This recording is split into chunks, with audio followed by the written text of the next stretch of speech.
Young Joseph, we're live. Oh, hey. Hi, Cliff. Well, how the hell are you, Joe? I'm good. I've been flying all day, so I haven't even tasted a tequila yet. How about you? Neither have I, but I do have some up on the shelf behind me. Hey, What look you at that. got? What you got? I got one of my mini bottles of Cuervo. Nice. I'm just going to take a swig. Take a swig. The stuff of champions. Okay, so Donald Trump, you may have heard of him, Joe. You wrote a very interesting post. Well, first of all, welcome to Tequila Talk, everybody. We should say that. Yeah. I'm Cliff Schechter. Welcome to Tequila Talk. That's the much more famous and cooler Joe Walsh. No. And we do this every week to just hash things out. Generally fun conversations. It was set up as sort of a relaxed show about politics. Who could have thought that could go wrong? And almost at the end of the week on Thursday gets you through Friday. We've had more serious things to talk about lately, and I guess this will be one of them. But we'll start with tequila, folks.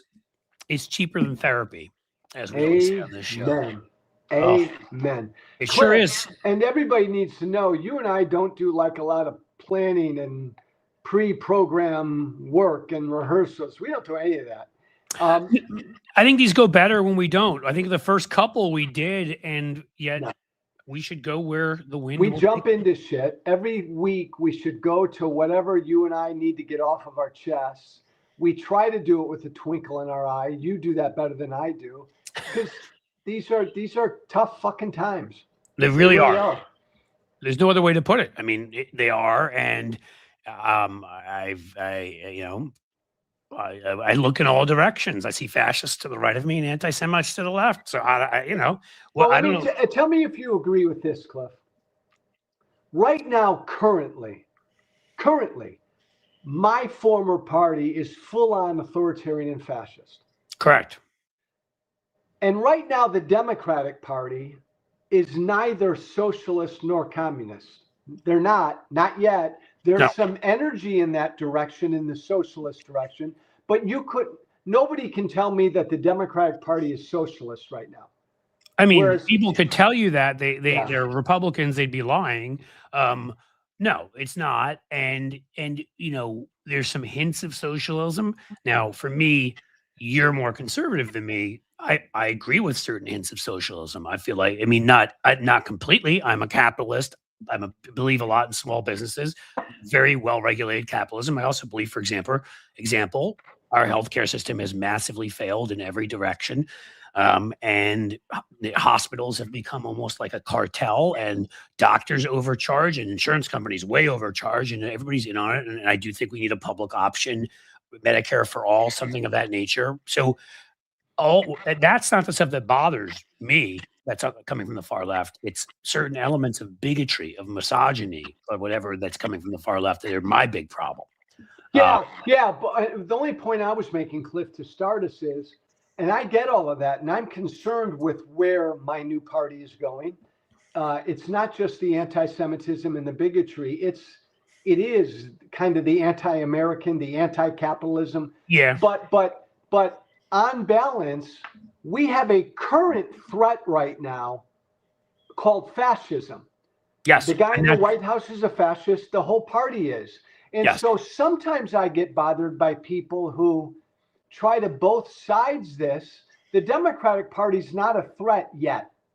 No, I couldn't agree more. Like, the Democratic Party has a weak element of whatever percent it is in the center that has refused to take on Trump and failed us, and has a few folks, and there really are a few at the moment because most of them have not won or run, but a few on the far extreme left who have, one of them dropped out of a race because he was accused of rape, and another one celebrated October 7th, and another one thinks black imperialism is holding us all down. These are all things that should be nowhere near the Democratic Party, but if we're being honest, there's a half dozen to a dozen of them. And it's versus the Republican Party, which is literally absolutely controlled. And you can see it in the fact that Todd Blanche, the fact that he actually they had to postpone those hearings is amazing. And yet how did that even have to be a thing? He's the president's personal lawyer who has broken the law. Katie Fang sued him because he broke the law and has not shared the Epstein files like he's required to by the law that the guy he was a lawyer for and still is, Donald Trump, signed that law. And yet we weren't even sure that Tillis and Cornyn, two people whose careers Trump has destroyed, were going to do what they just did and stand up to him, which is insane. That just tells you how weak the Republican Party is. Yeah, and by the way, they deserve no applause. No. Tillis and Cornyn, this is not, oh, they finally saw the light. Fuck all of that. It's way too late, way too little, way too late. Yep. And they haven't even for certain, Cliff, said that they wouldn't vote for him. Correct. They may, for all we know, they're holding out because they're leaving and Trump, pushed them out of Congress for Trump to land them a lobbying gig at the right place. And if he does, they'll be like, all right, where's, I get it. It's the Judiciary Committee now, and if they've spoken out and I'm wrong, please tell me I am wrong at least 36.8% of the time, probably much more. But, where is what's his face? And I don't know why his name. Oh, Cassidy, Louisiana, whose career was destroyed and actually had the courage to vote and convict Trump way back when. Where's Lisa Murkowski speaking out about this, who voted to convict Trump? Those are two people that voted when they voted to convict Donald Trump of sedition. You'd think that might imply they would no longer support his personal lawyer who suppressed the Epstein files to be our attorney general. Like, that should be just straightforward. Those four people we just named should be off. And that would mean at best they would have 49 votes. Actually, fewer. They have 51 in there right now because two people are either dead and brain dead or whatever it is. So they have 47 votes. Even if Fetterman switches over, they'd only have 48. Like, it should be a done deal if they can't get the votes. But the fact that it is even still up in the air just tells you how weak and pathetic the Republican Party has become. Yeah, I agree, Cliff. I don't buy this whole. It seems like almost every show I've gone on in the last couple of weeks, I'm always asked, like, oh, are the Republicans finally beginning to break from Trump? Fuck that. No. Until 30 Republican senators say I'm not voting for Todd Blanche, no way, no how, then I'll start to listen to you. That ain't this. Right. Because what? Thune, we're going to be proud of him now because you had the courage to say Trump can come down here and get the votes himself or whatever it was he said. Wow, big man. And understand, you're right. And understand Thune, all Thune cares about is the filibuster. He and his Republican members, all they want to do is protect the filibuster.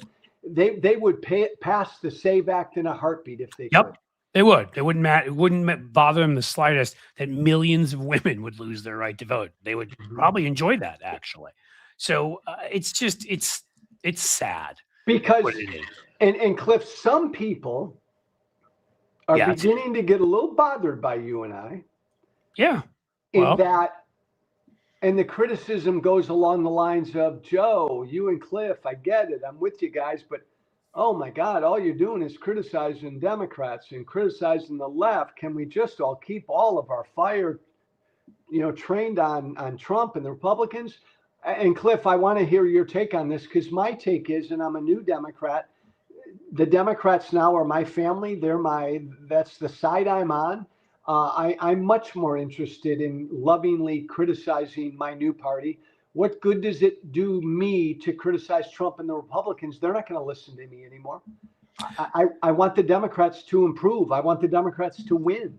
Right. So that's the first thing, right? Is you're doing it in a way that you're trying to support Democrats. And maybe it's not even the first thing. Maybe it's the first, second, and third thing. Like, it's the most important thing. That's where I'm coming from on this too. It's sort of the, what, you're not supposed to say anything about your party? Look, I sat there in 2016 as people attacked me constantly, and I don't care, but because I supported Hillary over Bernie and I didn't return fire. And I feel like a lot of this now is the fruit of the poison tree. This is the guy who pushed Tulsi Gabbard. That worked out great. This is the guy that pushed John Fetterman. Worked out great. Does he vet anybody? I don't know. Plattner, I'm just saying, if we hadn't said the things we said and did the things we did, Plattner would still be the nominee, and we would be about to lose that Maine seat. Instead, Troy Jackson comes in and he's up 3 points before he ever even campaigns. So yeah, when our criticizing folks on the left ends up stopping a cancer from spreading in our party, which is hate for various groups of people, and it helps promote more candidates who are progressive, who will get rid of Chuck Schumer as a leader, but also don't attack other groups in the Democratic Party, then, when we get past that point, which is when the primaries are over, is when we unite and we go forward. And you'll hear me saying all sorts of positive things about Democrats, but there's still a Michigan primary coming up, a Wisconsin one, and others. And I want the people to win. I mean, I'm sorry. It looks like El Sayed, if the polls are correct, and I have no reason to doubt them, is going to win and win handily and be the nominee.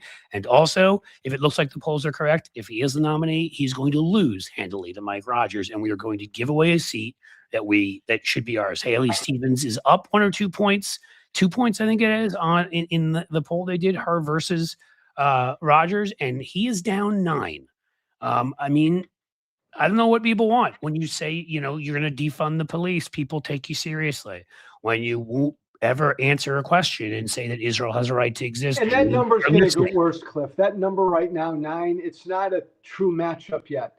If El Sayed is the nominee, I think that number is going to go up. You know Michigan better than I do. The black vote, the Jewish vote, I just don't see them coming out for him. He's had a lot of trouble, as have a lot of DSA candidates, among the core groups in the Democratic Party, which, frankly, the 2 most loyal groups have been Jews and blacks. I would throw also single women into that. Yeah. And so I do. I think it's going to be bad, is what I think is going to happen. And I don't know if there's any way to prevent it at this point. You know what's tricky, Cliff, is like I never supported Plattner. You got to a point where you couldn't support him, and I so respected that. So I guess push comes to shove. Let's assume El Sayed is the nominee. I'm asking myself this question. Is he someone I could support? And I'm going to say no, because I couldn't support anyone who would campaign with Hassan Piker. Hassan Piker, some of these folks, what's the best way to put this? Because I want to be honest about it. It bothers me a hell of a lot that anyone would get anywhere near that guy. I mean, people just think about the anti-Semitic stuff. The guy's got framed picture of an attack on the World Trade Center on the wall behind him. I was there that day, and I don't want to get started because how angry that makes me. We lost a family friend in the World Trade Center, and like that makes me feel like saying some things that I'll regret, so I won't. He's clearly he's anti-Semitic, the misogynistic things he said. So that bothers me a hell of a lot. But there are things El Sayed could do and say that if I'm not voting Michigan anyhow, but it can win me over. But if he will not answer a simple question that just like Norway has a right to exist for Norwegians, and France has a right to exist for the French, that Israel has a right to exist as it was created by the UN and law in 1948 as a state. If he won't answer that question and keeps doing things like when there's an attack on a synagogue in West Bloomfield Hills or whatever it is, says it's because of our support for Israel, you're going to lose me quickly. He's going to have to decide if he's a nominee, if he wants the support of people like me or not, because if he doesn't, then he won't get it. It's going to be fascinating to see, if he is the nominee, how he tries to pivot. Yeah. Will he try? I don't know, but he better, because again, like I've always said, I will vote for virtually any Democrat over any Republican. I have one deal breaker. If you hate me and my family for who we are, I don't know why I would care what jersey you're wearing.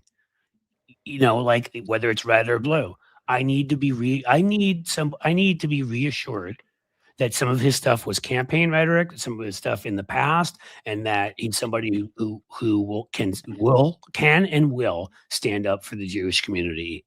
If I don't believe that, considering 74% of the religious base attacks in the U.S. are against Jews, and we're 2% of the population, I'm not feeling. It's the worst right now. It's been, I think it's since 1994. Which, by the way, if you know history, you'll know that that's when the Oklahoma City bombing happened by a nutty far-right Christian and, Christian nationalist, and some of the things are going on with militias and all of that. That's where we are. We're the most anti-Semitic attacks in 32 years, something like that. I'm sorry if I don't understand people who are supposed to be on my side who don't understand why that would be an issue to me, why that would bother me. Look, Cliff, all of us, everybody listening to us, we all have a red line. We all have red lines. We all want the Republicans to lose control of the House and the Senate. All of us do. But you can't be mainstreaming anti-Semitism. Yeah. Like I can't in any case, I do think that El Sayed has to be smart enough to pivot and to say some of the right things that will reassure people like me. But I guess, we're going to see what again, I know disagree on some economic stuff. I don't know his whole economic platform, but certainly on Medicare for all, I agree with him. It's just, if I'm excluded, if it's Medicare for all, except for the Jews who I hate, because I'm not, again, I'm being facetious, but you know what I mean. Yeah. Right? Like, we need to have a optimistic, tolerant, progressive view where everybody is part of this, invited to the table. Jews and Muslims and Christians and white and black and Latino and man, woman, and whatever. And if that's not the case, that's just not a group of people. If they're people that are bigoted by who you are or who you love, these are not people I want to be. I don't want to be around that. That's the whole fucking point. Take anti-Semitism out of it. No Democrat would embrace a racist. Period. Anti-Semitism is racism. It's bigotry. It is. There's no difference between the two. If you hate blacks, you're a racist. If you hate Jews, you're an anti-Semite. You're bigots. You're both bigots. And it bothers me that the only bigotry that is kind of trendy and popular in the Democratic Party is bigotry against Jews. Yeah, among young folks in general right now, it is. That's a whole other conversation about TikTok and where people are getting their information from. And but I do want to pivot myself here, because we need to remind ourselves when we're having these conversations and deciding who we're going to vote for and can vote for. One of the reasons why I would vote for El Sayed and wouldn't need that much to get him at least to reassure me is because something you wrote, ironically enough, Joe, about all the people Trump has put in place to attack our elections right now. And you were right. And you made a list there, and it was kind of a scary group of Gorgons, if you will, who are in the key positions right now. And the fact that they're even thinking about adding Todd Blanche to that list, that's probably why Trump needs that too, just to close the loop. He's got Kash Patel there, right? Bill Pulte, who is amazing at real estate, but does not know the first fucking thing about foreign policy or about security or about, it's a joke that he's over at DNI. Again, I'm sure he creates a great brochure if you want to get yourself, if you're looking to get yourself a nice timeshare, he's your guy. If you're looking to maybe protect the U.S. from attacks, not so much. And he'll do whatever Trump wants him to do. And then he's got Radcliffe at the CIA. And that Jay Clayton got approved this week as DNI, and Pulte, who's been acting DNI, Trump loves because he's like a real prick of a loyalist. He's going to be a free agent in all of these departments. And then you've got our 17-year-old Secretary of Defense, who's a total loyalist. He's got 100% loyalists now in all of these positions. He's going to try to fuck with the midterms. He'll put troops on the streets. And Mark Wayne Mullen running DHS. Mark Wayne Mullen. Wayne Mullen. Yeah, don't forget the Wayne part. It's Mark Wayne. The only guy with what was his? He's got like a 2-year associate's degree in being a dickhead. I can't even remember what it's in, but it's not anything related to Homeland Security. I mean, I almost preferred the lady that shot the puppy. I don't, by the way, she was horrible too. I just wanted to bring up how crazy they all are. That like we're talking about this guy, and he may be worse than someone that literally was angry at her puppy named Cricket, who wouldn't hunt properly and took the puppy to the fire pit or whatever and shot it in the face. This guy may be worse than that. All of these people are part now of Trump's efforts to do whatever he can to cancel or disrupt the midterms.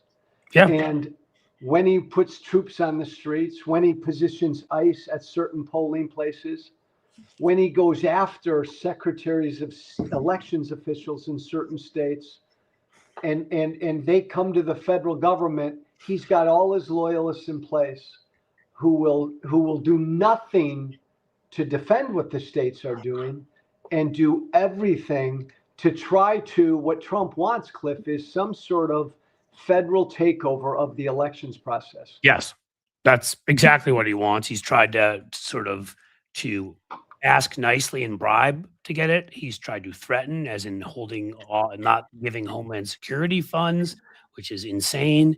Again, not giving Homeland Security funds to people because they won't turn over their election machinery to you is right away an impeachable offense, and it's not even in the top 100 that this guy has committed. Is it as impeachable, Cliff, as denying federal disaster relief to states that didn't vote for him? I think it's roughly on the same plane, yeah. But actually funding and inspiring an attack against your own government would seem to be higher. Being a rapist and sexual assaulter would seem to be higher, maybe. Whoa, we lost you, Joe. I'm back. I'm getting excited. Like there are no, the vast open, gaping hole of corruption that money just like a black hole that money just flies through into the Trump's pockets from crypto and whatever secrets he's sold and everything else. I mean, it is kind of hard to keep up with all of the impeachable. I was on a show earlier today and somebody asked me, the Democrats take back the House. They're going to conduct oversight. Finally, they're going to haul members of the administration in front of them under oath, blah, blah, blah. What would be, there's such a list. Like, what if you were a Democratic House, what would you want to fucking investigate first? My God.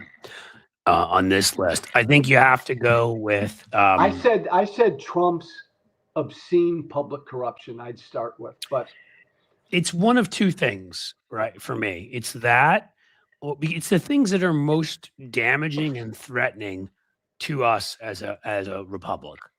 So to me, it's either that because of the danger that poses. The other one would be the machinery of an obvious conspiracy of attacks on our elections. Yeah. And all of that, because that also is that dangerous. Those two things, as much as there's 50,000 other things that he needs to be investigated for. I mean, those two go to the very heart of having a democracy. So I think they have to be looked at first, is the way I would see it. Just think about what you just said, Cliff. The current president of the United States is at war against our elections process. Yeah.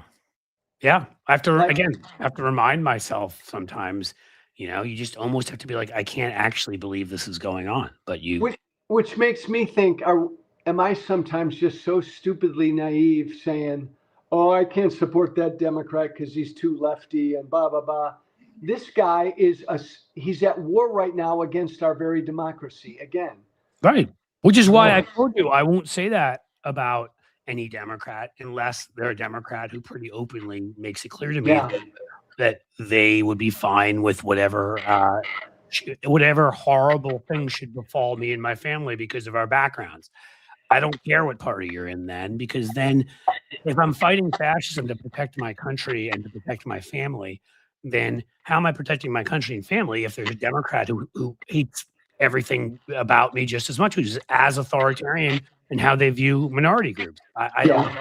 So I need that at the very least, but I can accept one who's far to the left of me on all sorts of other things as long as they're inclusive. Absolutely.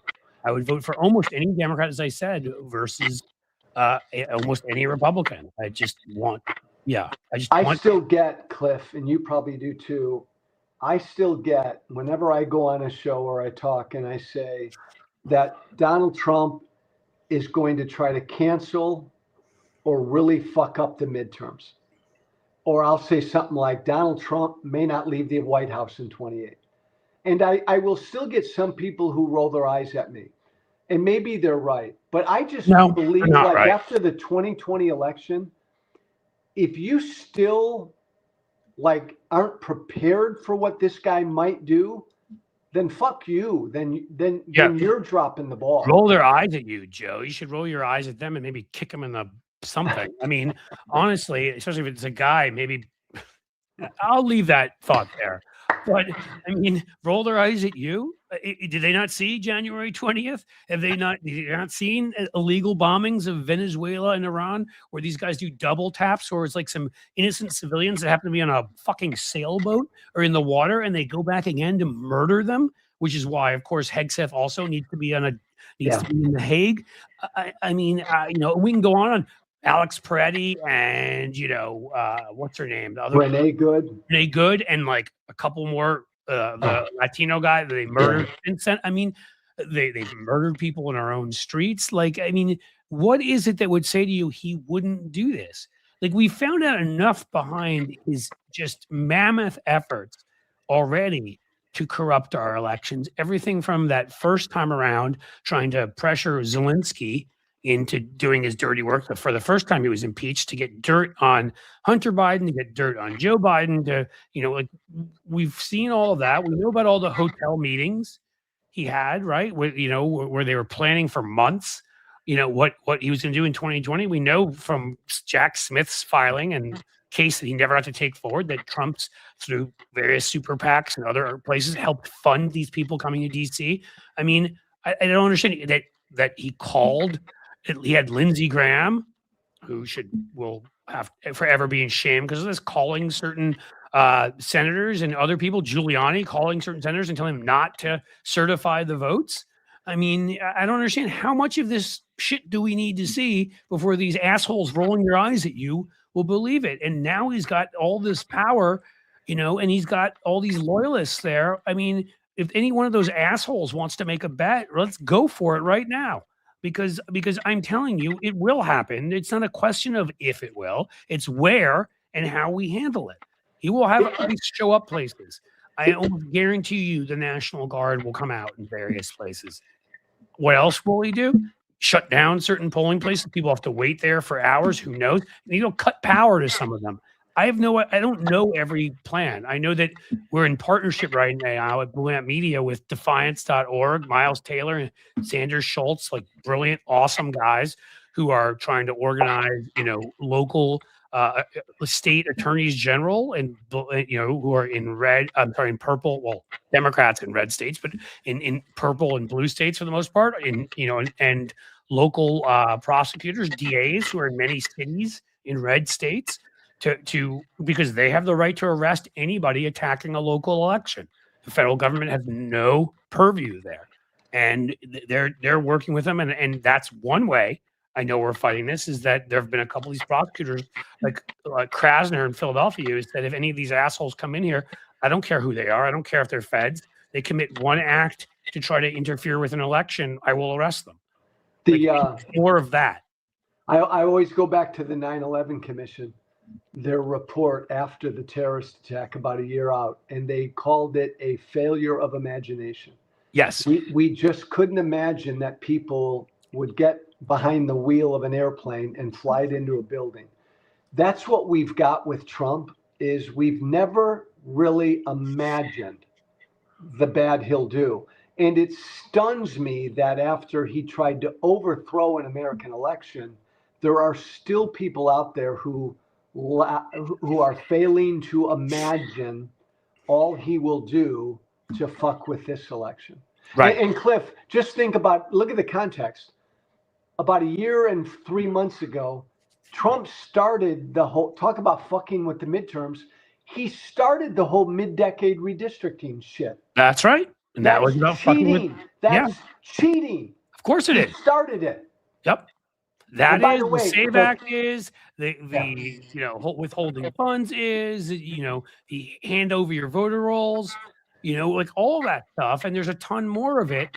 And I just want to say quickly, you gave the perfect comparison. Are you here? Are you getting like feedback from me over there? It sounds like you are. I don't know if you are, Joe. I'm not getting feedback. Okay, You? good. Okay. But you made a perfect comparison because I never forget as somebody, you know, my actual like masters, all that stuff I did was international affairs and some of it was security policy. And I remember sitting there sort of when they were like, oh, we couldn't have imagined 9/11 and that kind of thing. And I'm like, all the examples that were out there 2 years, I want to say 3 years previously, one of these Algerian terrorist groups was taking over a plane and they were stopped, but they had plans right there to crash it into the Eiffel Tower. Okay. That was their plan. They were going to crash it into the Eiffel Tower. I'm trying to think of a couple of other examples. Like there had been examples of this. Hell, even what's his face who writes the books about Jack Ryan thought it up to put it in a book where they crash into the Capitol. Our intelligence people did not imagine that would happen. Right. So what I'm saying is we had fictional examples. We had real life examples of people who planned to crash planes into buildings. And they couldn't imagine it. And the reason I'm bringing that up is because it feels exactly like right now. Your comparison was perfect. We've seen a guy had people show up at the Capitol, break windows, smear feces on the wall, attack police officers to try to stop an election from being certified. We've seen a guy meet with various people, you know, at a hotel to try to plan to undermine an election, and then after it was over and he lost, have them go on a tour to different state legislatures and places to try to get them to overturn the rightful results of this election and try to not accept it. And he still never accepted that he lost. So again, to say, well, I can't foresee Trump doing this. Well, what the fuck is wrong with you? He's done it already. It's right there. Like, it's not difficult to foresee. You don't need imagination. You need memory. You don't, Cliff. And two other quick points. Dave Wiseman, the numbers guy, roll call, I think he's with, he said that net, because of the mid-decade redistricting, Republicans are going to lose 12 less seats. So whereas Democrats might have picked up 30, they're now going to pick up whatever, 18. Yeah, right. And because it's a net victory, he's saying, for Republicans. Right. That bullshit right-wing Supreme Court in Virginia that undid the results there because we would have gained 5 or 6 seats there. And then I think where else did it happen where they undid it? I think our Supreme Court, because, you know, they're okay with Republicans doing it, undid the Louisiana and the Louisiana and Alabama districts, 1 or 2 in the South. Like, we had mitigated most of the damage with Virginia and 1 or 2 southern states, you know, to the point of 7 or 8 of the 12 seats. Yeah. And they undid that. And the point I'm making is, I'll tell you what, Mr. Partner, I guarantee you that if the Democrats take back the House by a small margin, no fucking way will Mike Johnson, under orders from Donald Trump, seat that new Congress. Nope. I'm fucking telling you. I'm telling you. I mean, you couldn't be more right. Again, the failure again, as you're saying, of imagination. Like, well, it's always been done that way. That won't happen, Joe. Right. It's always been done that way. I'm sure that this person that illegally used an Emergency Powers Act to enact tariffs because he was in a bad mood and he's a fucking baby. And I'm sure the guy that is illegally used, illegally attacked other countries, illegally taken away people's 6th, 7th, 8th, however many other First Amendments, and allowed ICE to attack them, lock them up with no charges, murder them in some cases. All sorts of things that we probably don't even know from your alligator Alcatrazes that we're only going to find out within a couple years if we actually ever investigate this. Like, what is it that you think this person won't do? Again, he tried to get the Senate not to certify. Why would he not have his little fucking poodle, Mike Johnson, refuse to seat people? Of course he's going to do that. Like, it's the most obvious thing in the world. It's what our mutual friend, you mentioned Miles Taylor a minute ago. I think Miles came up with the phrase a few months ago, we got to make it too big to rig. Yep. Like the victory has to be so overwhelming. But what we know is, even if the victory is overwhelming, unlike Hungary, unlike Orban, who, because the victory was so big, he's smarter than Trump. Trump's an idiot. Orban said, I'm going to live to fight another day. So Orban conceded. If that election in Hungary were close, he wouldn't have conceded. No. Trump will not concede or accept the result, even if it's overwhelming. Right. So imagine, I don't know that we can do the kinds of numbers, sadly, which says a lot about our country at this point, but their turnout was something ludicrous. Yeah. It was, and they won 70-30. I don't think we're going to win by that large a margin. I don't think it's possible because there's too many ways our democracy stops that. But even if we win by 57-43 or something like that, which should be more than enough to destroy them, you're right. He will not. He will try his best to undo it, because I could see us coming close to winning 60-40. I could see that, but he's not going to accept that. What's your my political brain? Where's your confidence level on the Senate right now overall? It's not where it was before. Maine and Michigan are complicating it a lot, though it was good to see that candidate running there's an independent running in Montana. Yeah. And the Trump was trying to talk up the Democrat who is in the race, but everybody's ignoring for the most part. I found that really interesting to talk up the Democrat, which tells me they've got numbers where they're worried about the independent there. And once we wonder how Dan Osborne, who only lost by 6 points to Fisher, is doing in Nebraska running as an independent. I don't think this one is humanly possible, but I hope I'm wrong. You may have seen the Democrat dropped out in Idaho, so it's just the independent versus the Republican, but that's Idaho. Yeah. But, Ohio, Iowa, Texas, even Florida, which, again, we thought we lost for a while, but we've got people running either tied or ahead.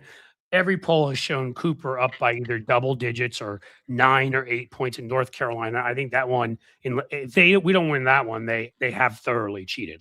That's that Tillis seat, Cooper's going to win. That's done. And Georgia, Ossoff seems to be well ahead. 13 points or something. That's done too. The question is, how many votes can we win? Because again, even 51, if we don't have at least 52 votes, which means we need to win at least net 5. Then I don't trust it, because I think Fetterman is ready to switch. I think they've got, even though Cliff, I agree with you about Fetterman, but he came out this week pretty strongly yesterday and said, I'm not becoming a Republican. Okay, I hope that's true. I wanted to make it. I've seen too much. I don't trust Kirsten Sinema in my life. Yeah, and before her, Ben Nelson. Yeah, I need to make it needs to be Fetterman proof. For it to be okay, then you need 52. Yep. And we're up now solidly in Ohio and Iowa. These are places we didn't expect to be. Texas, which again, Texas is Texas. I just said I'm not going to try. But to me, if there's, I know we're going to lose some of them, but if we're up by a good amount in enough places, we just need 1 or 2 of those that we're like, oh yeah, that never happens to happen. And suddenly we have an amazing night, is what I'm saying. Yeah. Nebraska, Montana, Texas, Florida. If we won 2 of those 4, 1 of those 4 even, in addition to holding, and if we can hold Maine, which it looks like we can, Michigan to be determined, and we can win Iowa, and we can win Ohio, and we've won North Carolina, I think, and whatever. Well, then we're getting there. You're there. That's 5 votes, Yeah. So that's the thing is I'm not going to have faith in any single one of those places where we don't normally win. Well, that's why this race in Michigan is really crucial. It is. Yeah. I hope that either Stevens pulls it out in the primary, or I hope if Al-Sayed wins, he better pivot to the center and run. I mean, not the center, like the mushy center, but pivot on certain issues to places that are more inclusive of everyone. And then he's got then he'll have a great shot, or at least a much better shot. I don't know. We'll have to see what the numbers look like after that. But again, the fact that we've got opportunities in about 4 or 5 places that no one thought humanly possible, and in 1 or 2 of them we're actually winning. Again, if we win 1 or 2 of those 5, 6 seats that we should, by most counts, have no shot at, then we just need to win the other ones that are the normal ones, and we should be there. But I think you're right, Cliff. The theme of this show is do not have a failure of imagination, and we need to be prepared for a guy like Fetterman becoming a Republican. Right. Because that's a failure of imagination. People being shocked that Kirsten Sinema, switched parties or at least became an independent was a failure of imagination, or that Joe Manchin. Yeah. What's he doing now? He's like trying to start a third party. He's such a fucking clown, that guy. I mean, he just has to feel relevant. He's such a narcissist. It's not enough. Go away. Right. Retire. Go play golf. He's like approaching 80. Go play golf. Go back to West Virginia. Keep fucking ripping mountains apart for your coal and shut the fuck up already. Nobody wants to hear from you. God, Cliff. Where do these people come from, man? You've been there. Like, I've been there too, but I never served in office there. So I served not for a super long time, but Cliff, it's fucking addictive. The power. You've got young men and young women who follow you around and march at your command, and you think you are a god. It's amazing, isn't it? And it goes to their heads and lobby. Everybody's schmoozing you and wanting to give you money and calling you congressman, senator. Hey, congressman. It's hard to walk away from. Yeah, I guess so. I mean, because you watch some of these people, and it's like they'll disappear for a little bit, but they have to find a way to like get back in the spotlight. Like, I always like the people, let me give you a great example. I got to meet this guy once who was a fucking legend. I don't know if you ever got to meet him or not, but the late and obviously former senator from Kentucky, Wendell Ford. Oh, yeah. Who was just an elder statesman. He was a Democrat. He was a moderate Democrat from Kentucky back when you could be that in Kentucky. And, he was the one guy that McConnell always avoided and would not take on, because Wendell Ford was a badass. And McConnell knew that that's a fight he could lose. So he always went after to take out other Democrats and whatever, but he avoided Wendell Ford. And Wendell Ford, like, it's almost like it's like the movie Gladiator, or like the story of Cincinnatus, or, whatever. Like, he finished his service. He went back to Kentucky to his farm, worked on his farm. You could go by, drive, in that part of Kentucky, see him on his farm farming. Didn't want any part of the fucking DC life afterwards. He was done. I love that. Yep. Another one I can think of right now. I mean, he does a podcast on politics. It's very popular. I've been on it. You maybe have been on it, but the Grounded podcast with John Tester. Oh, another one. Went back to Montana, and people were trying to get him to run again in this race once there is going to be an open seat. He's like, no fucking way. He's like, I'm done. Like, I met him for the first time at the swamp event that we went to, that those guys threw, and like, he'll show you his 3 missing fingers and say he still has that meat combine because it cuts meat really good. And you're like, this is a guy that probably could be a lobbyist and doing whatever. Nope. Back to the family farm. He does a podcast. He does it from Montana most of the time. I mean, these are the ones, that's what our founders envisioned. Yeah, that's what they wanted, not like the opposite of that. Like, that's what guys dying in office. Right. Like, I mean, you can't, at least in Lindsey Graham's case, he wasn't old enough where you could be like, okay, you were there forever. But I like to point out to people, because it's worth pointing out again and again and again and again, Chuck Grassley is still there. He's 96. Chuck Grassley is fucking 96. Chuck Grassley was elected in 1980 to the U.S. Senate. I think he might have gone to the House in 76. He was in the House before. Yes. And then I think he was a state House. Dude has been in office for 60 to 70 years, and he's 96. And here's a nice little. If anybody ever asks you, it won't last that much longer, I assume, unless Grassley has some sort of new form of life that we're not aware of. But he right now is the only living and senator currently serving who voted against a Martin Luther King Day holiday back in '83. Back when he'd been there a whole 3 years, he voted against the Martin Luther King Day holiday, and he's still there. And worse than that, because one of these things we should reform, by the way, that one of the many things, which is our order of operations when it comes to who takes over after who. Right now, it's almost like it's the Senate pro tem. So it's like you want the longest serving senator who's the oldest motherfucker in the room. So that's Grassley. Grassley after J.D. Vance and Mike Johnson, it's Chuck Grassley. We would have a 97-year-old president. Who thought that was a good idea? Like, I don't even know what to say. So yeah. I will say this about Grassley, Cliff. He's 96. He could run circles around our current 80-year-old president when it comes to what's up here. No doubt. No doubt. Like Bernie. Bernie's 83 or 4. Bernie's still sharp as a fucking tack. He seems really sharp. Yeah, absolutely. And there's others that fall into that too. But I feel like I've said for a while now, we've got, look, I'm sorry, this is actuarial charts. I'm not discriminating against anybody of any age, whatever. But here, one of the things, I don't know, it's a leftover. Whenever we pass the rule here in Ohio, Supreme Court judges here have to retire at 75. Yeah. I think that's a really fair age to say it's 10 years beyond our retirement age. You still in this day and age, the average age that people live to is older than that.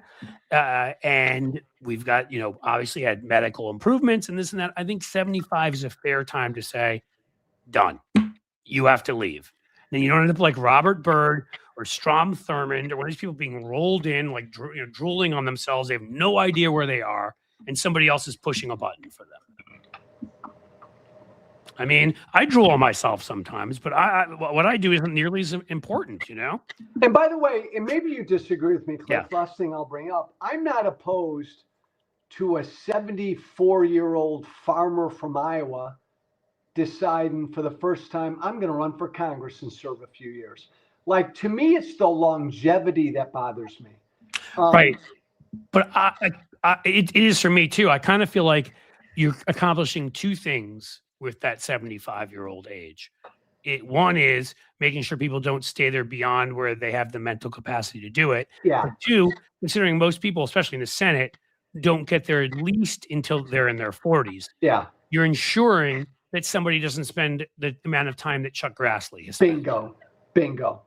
Right. So, I mean, at longest, they're there 4 or 5 terms, which is really already too long. But if you're running for your 7th term or whatever McConnell ran for last time, come on. I mean, there's a point. I'm sorry. Have you seen the fold up McConnell? Cliff? Yeah. Don't get mad at me at what I'm about to do. Uh-oh. No, but this is like weirdly 2 weeks in a row. Oh, you're going to run to the bathroom again, aren't you? I'm about to have a major attack of the shits. Like, I'm about to go in my pants. This is 2 weeks in a row with you that I am like. So, first of all, your level of honesty with an audience you don't know is kind of stunning and impressive. No, I never tell a lie. I literally am seconds away from going to my pants. I'm having first of all, I'm really impressed by that. I got the runs. Second of all, that you feel so comfortable to share it with me. I feel really special. Like I get to find out. I'm not going to make anything up, and I don't want to run out on you, but I got to run out on you. I'm going to start getting a little suspicious if you have the shits every time you're on with me. No, I've watched you on with your other folks, Xander and whoever. I don't see you getting the shits with them. No, it must be this time of the day on a Thursday. What else were you going to cover? And can you bring us home? Because I don't want to have. I can bring us home. I was just going to show last thing I'll say, and then you go run to your runs. Hurry up. Go run. If you've seen the one version of the video where Elaine Chao has Mitch McConnell and then she folds him up into a box and leaves. That's my favorite. That's the best out there right now. I love it. That's awesome. Right. Thank you, brother. Joe, it is always a pleasure. Bring us home. I will. Joe Walsh, everybody. I don't know what to say. I wasn't aware we were going to be covering his bowel movements again for the second week in a row. I feel like that may be something he should take care of. He might need to work on that. Let me see if I can find this. This would be the only thing worth showing you is if I can find this video, but I don't know if I can. It's in my timeline somewhere. Oh, look at that. Cute picture of Amy Hogarth with her baby. I don't know if you guys know Amy. She used to be on Full Frontal with Samantha Bee. In any case, let me try to find it. But, you know, right now, I'll see if I can find this thing in 2 seconds. If I can't, then we won't worry about it because, you know, it really I'm not going to make you sit here and go through all of this. So as I look, where are you, video? And can I share you? All right. We may be finding it. We may be finding it. We may be finding it. We may not have found it. Wait, we may have it. We may not have it. It may be in here. Holy crap. Almost. I should say holy crap after what Joe just did. Jesus Christ. Where is this? I don't know. I know I shared this. Oh, there it is. Guys, you can't hold a good cliff down. Okay. Let's see what we can do about this. Let's see. Share screen. That would probably be a good one to do.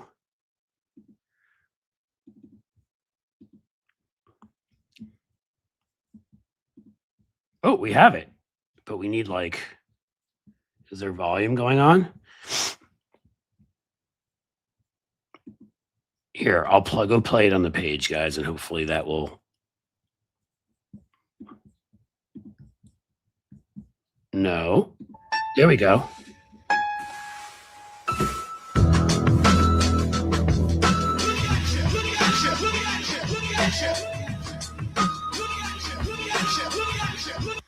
We have to watch it one more time for fun because it's too good. So let's do that one more time. And then we will call this episode. 别担心，他没事。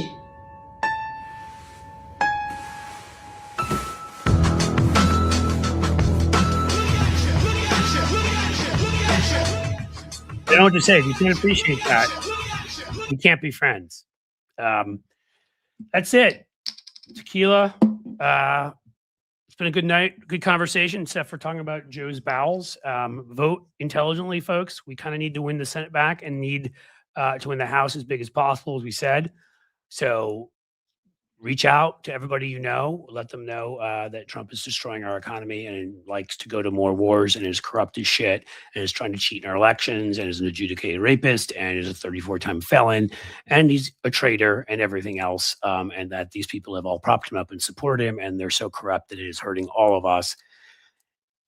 And make sure that we go out and we vote for the best Democrats possible and then vote for Democrats in November because this could be our last shot at this thing we call democracy. So that's it. I have to say, been good. Good night. Tequila, remember, it's cheaper than therapy. And I think I'm going to go off. Maybe have a little more as I watch something. The Capture, guys. If you don't watch The Capture, which is from the BBC on like deep fakes and correction, as they call it, and AI and how it's messed with politics, national security, and everything. I couldn't recommend a show more. I've got one more episode of this season to go watch. So I'm going to go have a little tequila. Hey, look, Jim, thank you. Blueamp.co. You should subscribe for a few reasons. One, because we have all sorts of great stuff we share, myself and David Schuster and Ellie Leonard and Lawrence Winterman. And we've got guest posters who are brilliant and shows with people like Joe Walsh. Two, you should do it and get the paid version because a number of our things are for our paid folks. We must do it that way because, hey, we have to make a living, we want to bring in the funds to keep fighting for democracy. And the third reason you should subscribe right now is I brought up defiance.org earlier. If you're subscribed to us, Then you can go get 3 free months at defiance.org and of their paid version, and that's huge because they are probably the best that I've seen right now in terms of organizing people like DAs and AGs and other people to, folks to shut down on the corporate side, to not lend aid to those that are building ICE concentration camps. And I mean, just their work's amazing. And 3 free months, it's a good thing. You just have to be subscribed to us. You can go take care of that. So that's it. Been a fun night. And, as they say, as the sun sets slowly in the west, I bid you a fond farewell, my friends.